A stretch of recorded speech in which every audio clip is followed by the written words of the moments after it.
Decoding context. Mastering the art of less common homophones.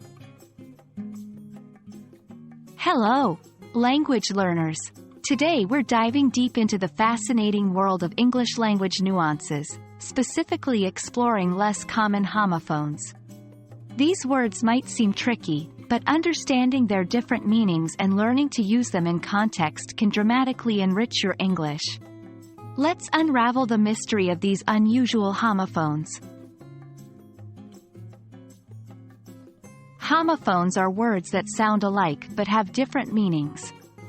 Some of these, like buy and buy, or see and see, are quite common. However, English also has a treasure trove of less common homophones, words that might not pop up in everyday conversation, but can add depth to your vocabulary.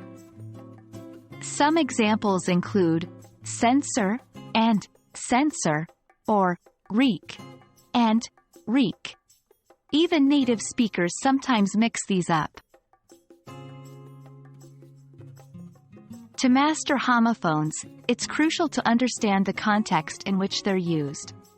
Context gives us clues about which word is intended, even when they sound the same. For instance, consider the words flour and flour.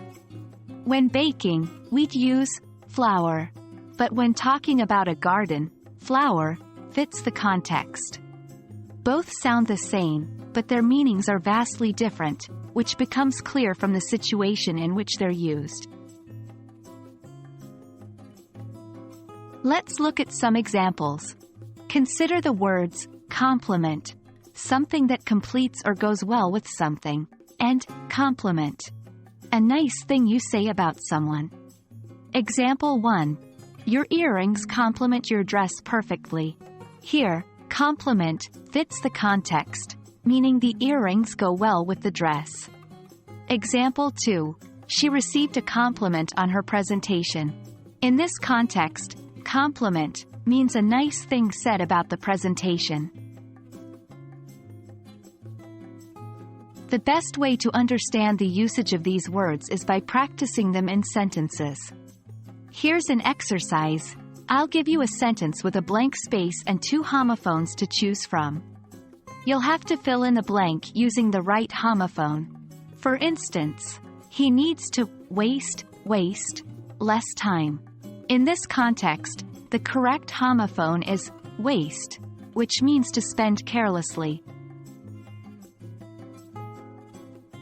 There you have it, folks.